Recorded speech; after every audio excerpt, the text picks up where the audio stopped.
G'day guys and welcome back. This afternoon we've got Jamie and Julie's little army Jeep back in here. Now this is a Ford script Willys Jeep basically, and it's got no idle, and so there's no fuel getting through on the idle circuit. It'll run, you can drive it, but as soon as you let it come back to idle she just cuts out. So I'll just fire it up and give you an idea of what it's doing. It's a bit tricky because it's got a starter button and you've got to feather the accelerator pedal to keep it going, so we'll see what we can do. Right, if we can keep the revs up a little bit. Sort of runs really rough. When she wants to cut out, you give it a couple little pumps, it'll go again. But if we take the foot off the accelerator, it just comes back and stops. So we've got a problem in the carby. So on the back of having done the Holden carby, this came in at just the perfect time. So we'll pull this one apart and see what we can find wrong with it. But we had this Jeep in here, probably nearly a year ago now, with a whole heap of fuel problems. There was blockages and it had been left sitting and the fuel in the tank had all gummed up and caused a lot of rust issues inside the tank, in line with what modern fuel does. So had to work our way through all that and get it all working then. But I'm guessing it's probably on top of that. It's a little bit of dirt's got all the way through and it's just blocking off something in the carburettor. So hopefully it's something like that.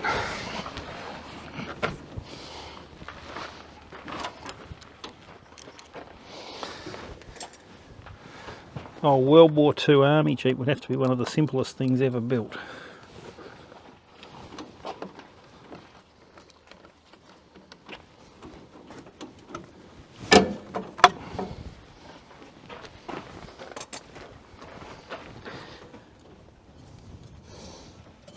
I might just give that a little hit now the air cleaner's off and see what it's doing.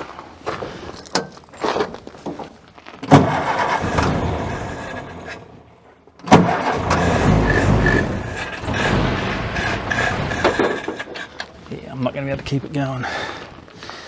Oh, let's just get straight into it. We'd only be wasting time. So we've got fuel down around the main jet area into the Venturi. I can see it quite wet down there.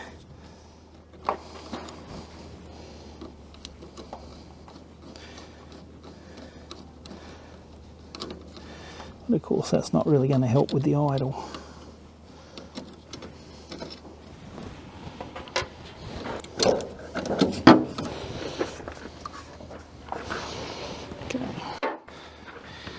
Always pays to support these fittings so you don't snap them off. Came across old mate on the side of the road once in a Kenworth truck with a Cummins engine in it, and Cummins are the master of common rail diesel. They've had it for donkey's years, and believe it or not, this same type of fitting in the front of the head feeding fuel in there. Old mate had a bit of a fuel leak, so he leant on his flare nut on the tube and snapped the fitting off on the edge of the head, and here he was stuck on the side of the road. So when I spotted him and I pulled over and had a look, nothing I could do there, but he had a mechanic on the way, so they got it going again and he got back home. But just be careful undoing them, that you don't just snap that fitting off. Seen it happen.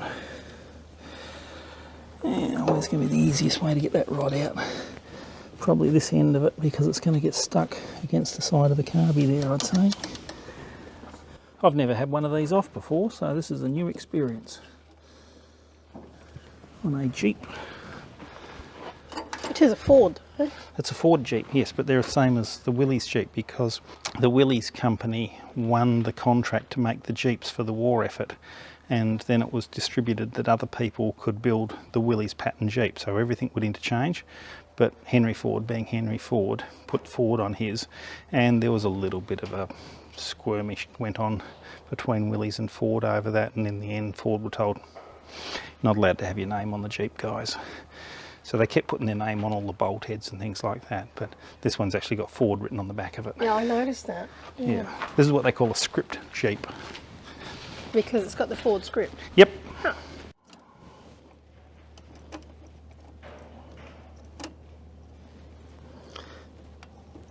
Wouldn't like to be being shot at while I'm trying to get this off though.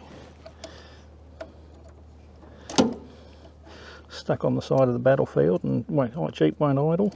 I don't think it would be good. No. I think you'd be driving it with your foot stuck firmly on the accelerator. Keep the revs up. get the safety.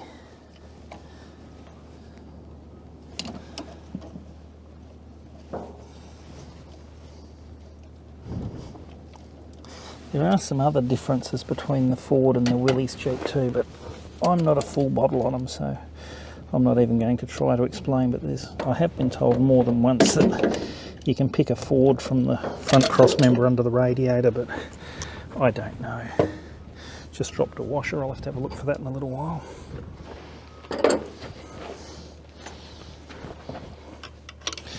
Whatever. Right spanner might be a start. Very similar looking carby to the Holden Stromberg, so you can sort of see where the whole pre-war evolution came in to where the Holdens start off with their carburettors. So, now I know you don't have a filter kit for this. Gasket kit. Yeah. Because you only told about it yesterday. Yep. We will see what we can learn. We may have to just put it back together enough and get a gasket set and pull it apart again.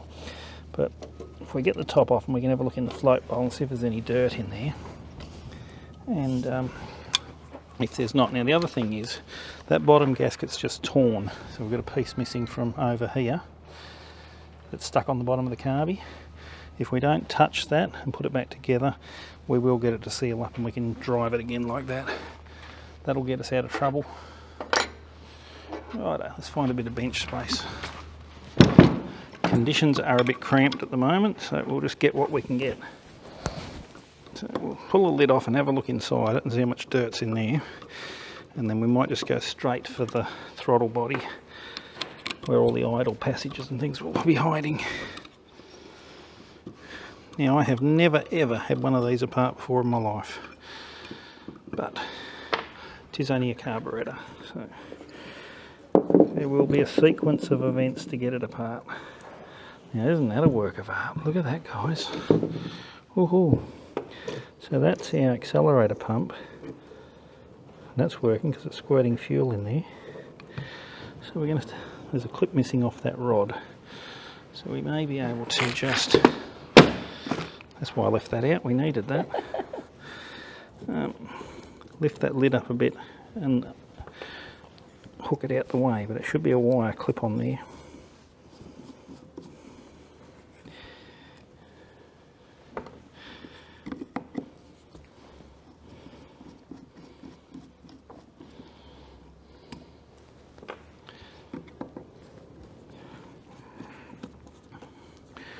Where I'm always thankful for my dad's teaching method of pull it apart and work it out for yourself, because if you take it apart yourself you can have a good look at how it works. So this is all pretty standard stuff. That's our needle and seat in there. The float comes up to just shut that off, and generally speaking, guys, if your float's roughly parallel with a lid like that, this has got a little spring loaded part on the valve, so you come back to where the spring load would stop and that would shut the valve. Normally your float's parallel with the top of the lid as a rough rule of thumb. Now we've got a bit of grime in there, you can tell by the colour of the fuel, sort of rust colour from the inside of the tank. So we might just tip that into something and we can see what we get out of there. Sometimes you have a little ball bearing hiding down the bottom of an accelerator pump well, so we just need to watch in there that we don't get a baldy come floating out. Doesn't look like it, but we've got a heap of red slimy stuff here. So that's all dirt that's come through from the tank. Look at the dirt in there. So, oh yeah, and there's a heap of it in the bottom too. Look at all this in here.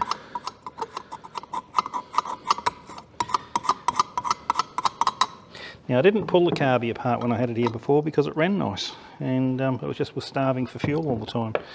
So some of that dirt has been accumulating over some time. Now if we have a look, we've got a main jet down the bottom there. That's where the fuel's got to go out through, but we know fuel's getting through that because it runs on the main jet. So it's got to provide some fuel somewhere for the idle circuit. So we've got and the accelerator pump one's just down underneath there. Right, so we'll just knock the base off it and see what we can learn. So we've got an idle passage in here, and that looks like it's coming up through this line here, and look, that's into this one here, and that goes down there. So that's supplying fuel from, oh look, there it is, right in the side, I don't know if you guys are going to be able to see it, just in here on the side is where the fuel comes in for the idle. So if tracing it back, we've got another little brass fitting in there. So I don't know if we can actually get in that far, but we do know that this is part of that idle passage. So if we pull this one out, we'll see what we've got underneath here. Right, looks like we're a bit like the Holden. We could have a little metering tube down inside there. So once you get a rough idea on how all this stuff works, they're all very similar. So like I'm doing here, just trace your way through the circuits and you can find the bits and pieces you need. Now that screwdriver is just too big to fit down there without damaging the thread. So we need a smaller one. No, I'll have to make this one a bit skinnier. Wait, what? Going to grind a bit off it. Are you modifying a tool? Yep.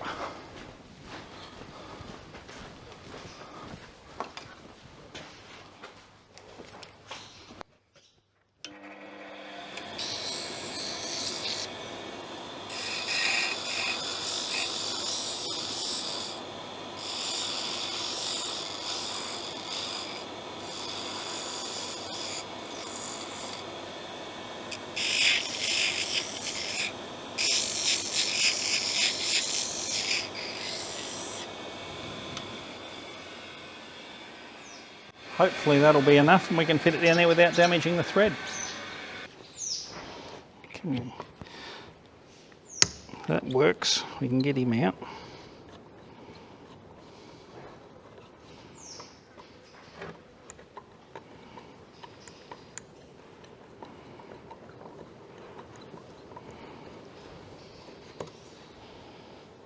So there we go, there's a metering tube. So that is possibly where the problem is. It's blocked up solid. Ah, it cleared it, it moves now. But yeah, no, it was blocked solid a minute ago. So if we get some air through that, I'd like to put something through that, just looking out into the sun. Yeah, I can't see through it, so there could be something just floating around in there. So if I go and get some oxy tip cleaners, we can get most of the way through. We won't get all the way through the bottom, but I've also got some little fine ones for doing some spray gun nozzles, so we'll try all of those. Righto, compressed air.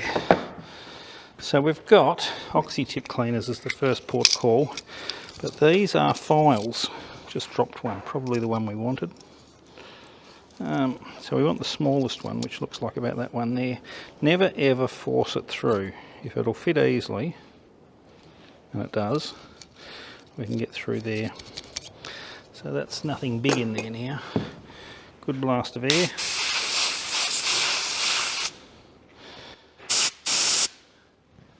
When you're looking at the light, it's quite amazing how small a hole you can actually see through to get light at the other end. Look at that, I can see all the way through it now.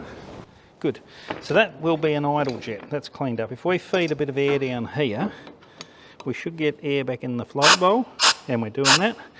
We should be able to get air out past the idle jet, which is this hole down here.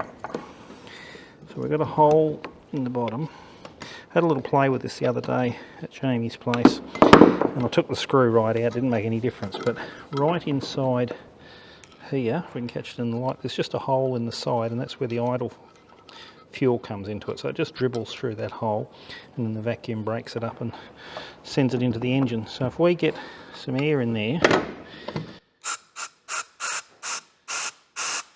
yep, I've got air down the bottom. So what I'm going to do now is just give this all a good clean up at the stage it is, and we'll put it back together, and then we'll see how we go. But hopefully that's fixed it. So your clean up is with the... Yep, so we'll just get some of this grime out of the inside of it, a bit off the outside of it. And the brush. Well, we're just going to do what we can today, because we're only just sort of getting it going for him. I'd say what would be best is, because it's a Jeep, you've pretty much got to order everything for these. If he gets us a gasket set, we'll get it back and go right through it and do it properly, but this should get him mobile anyway. So, yeah. Look at that grime. Yep. More worried about the stuff on the inside, not the outside. So, because of what it is, they've done it quite cleverly. Where the fuel goes into the engine is well above the base of the carburettor, so you can have a fair bit of sediment in these, and it's not going to worry the running of the engine because it's sitting below the level where the fuel gets drawn from.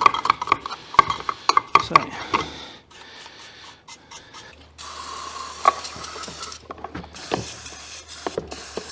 this will just get the loose crap off it, and then I'll give it a hit with the compressed air.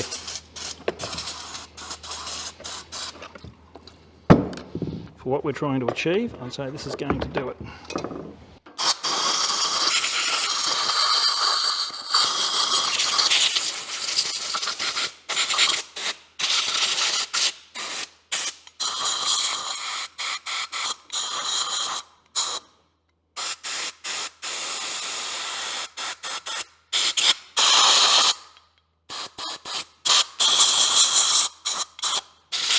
Righto. Just give our idle jet another blow through.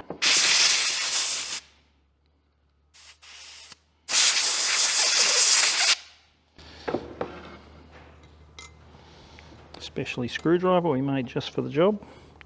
We'll have to put this in the Jeep special tools department.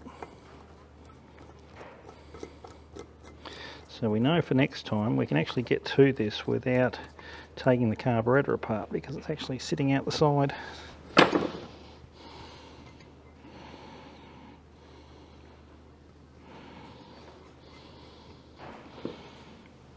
I've learned something from this video. There you go. That's what we need to have. I'm glad to have been able to help. That's good. Thanks, Rob Shed. Righto, so this here is a needle that goes in the main jet. So when you're standing on it, it opens it up and takes the tapered needle out of the main jet hole to allow more fuel past. When you drop it back to idle, because it's tapered, it restricts the size of the main jet. So that's what that fella does. So you've got to be a bit careful with any carburettor that's got this type of setup on it, putting them back in, because they can get stuck and bend the needles quite easily. So we've also got to get this fella back on, who's decided he doesn't want to play the game anymore. There we go. Just walked around. So that's got to hook on before we go all the way down. This is about the spot where you're going to have something bend that needle, I'd say. That's got him, he's in. Never ever ever force these things. So easy to damage them. Just so easy. Hopefully it's going to be a quick and easy repair. And have a little Jeep singing.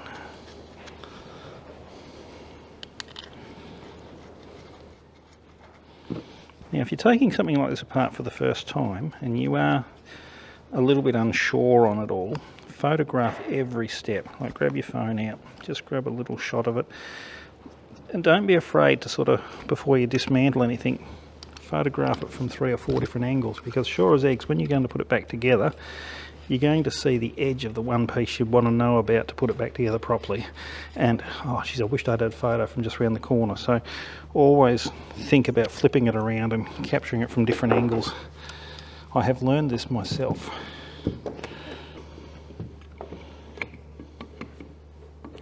That goes down there, right here.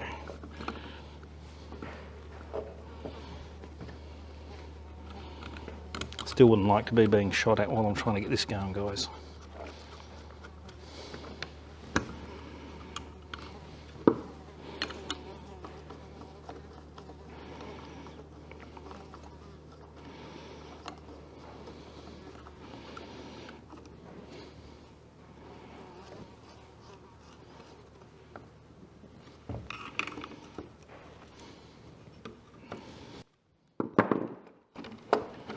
Righto.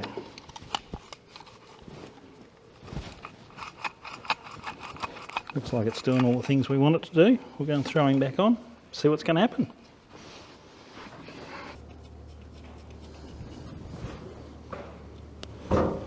You've got to love the old flathead engines. It's somewhere to put the parts as you're taking them off, and somewhere to hold your spanners while you're sort of working on the car. Just a great thing. How'd they ever go out of fashion?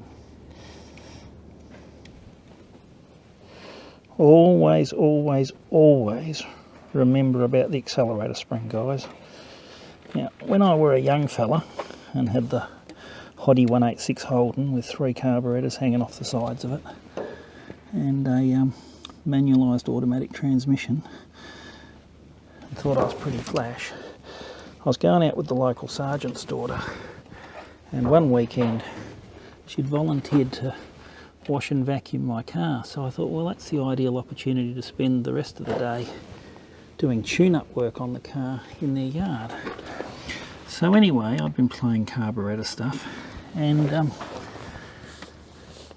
got to the point where it was all sort of going back together and the car was nice and clean, and I'd forgotten all about the accelerator spring. And so I fired it up, and because this thing's just screaming its head off, and I had a quick think to myself, being a young fella at the time, if I just pull it into gear, that'll bring the engine revs down and I can turn it off at the same time. But if I turn it off with the engine screaming, it's going to sit there and rattle on and do all sorts of silly things that I don't like. So I pulled it into gear and turned the key off, and this particular girl's mum, remember her dad was a police sergeant, her mum was watching from the kitchen window, and Holden Ute came to a stop and smoke clears, and she said, "Those back wheels really spun then." And I didn't think much more of it, but when you actually put it all into full context, I actually did a burnout on the police sergeant's lawn, and let's just say the relationship with his daughter didn't last much longer after that. Well, I for one am quite proud about that. So there you go. Notice you never did that on my front lawn. No, I didn't do skids on your mum's front lawn, or back lawn for that matter either. We didn't have a lawn. Yeah, that's it. So anyway, I think that bit that dropped actually had a little thing with a hole in it to hook the spring onto. So I'll just hook it on here for now, and we'll shift the Jeep and have a look underneath it.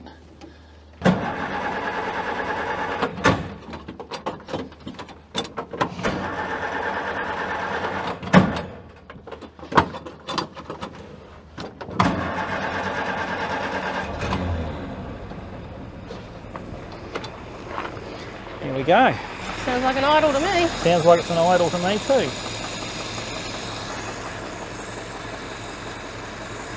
So what we can do is, might pay to let it warm up a little bit. We can let it warm up and adjust the idle, but what I want to do is just move it back a little bit and see if we can find that little thing that the spring was hooked onto.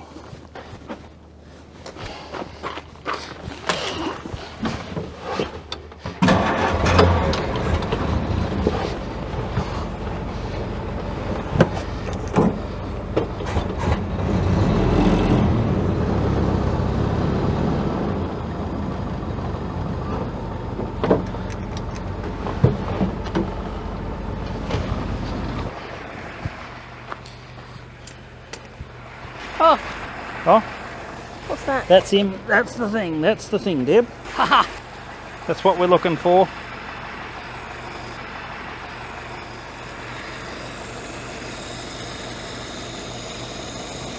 We could have that whole accelerator spring problem coming in right now. If we're not careful, we could have Jeep roaring its head off and doing burnouts on my lawn. What will your daddy say? My daddy's old and wobbly, he won't notice. Gotta love flathead engines, they just run so nice and quiet. There's no valve train to make noise.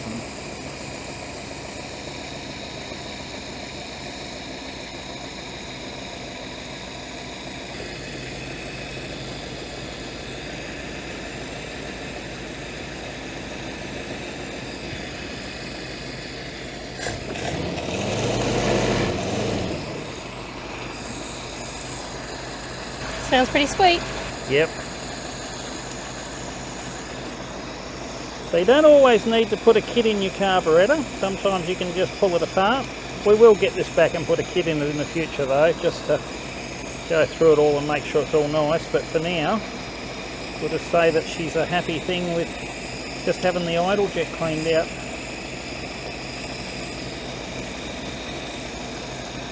And when you think about it, these vehicles were made to just be repaired on the battlefield, so you're never going to find anything terribly complicated in a World War II Jeep.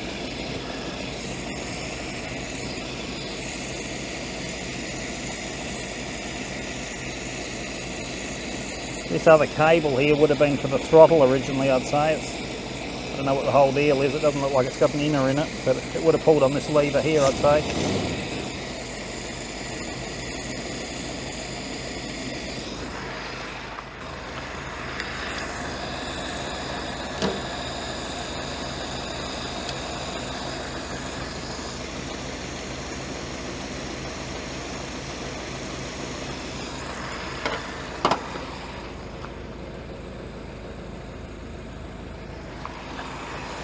Just pulled the choke knob just off the dash a little bit so that when it pushes all the way in, it'll make sure the butterfly's fully open.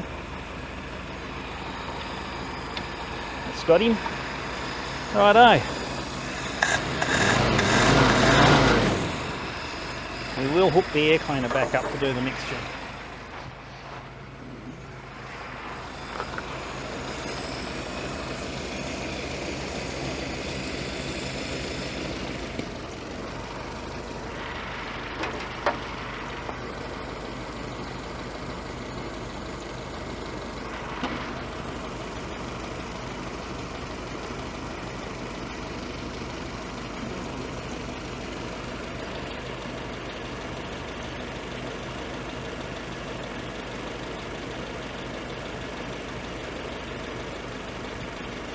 Oh, we can hear the engine slowing down now, so we're starting to starve for fuel.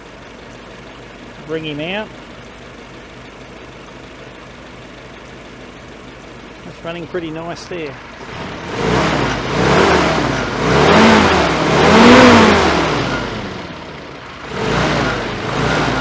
I reckon Jamie and Julie are going to be pretty happy with this. There you go, guys. As always, everyone, thank you so much for watching. Keep the comments coming. If you keep commenting, we know what your thoughts are on things. We can show you things you want to see. This one just turned up today, so I thought it was an ideal opportunity. On the back of the other carburettor video we'd done, we actually had a car with a problem. We were able to use the information that we had from the other video, work our way through the circuits in the carburettor, find the problem, and we fixed it up like that. Simple and easy. Didn't take very long. Must have been half an hour, something like that. Hasn't been very complicated. See ya. Thanks, guys. We'll see you around.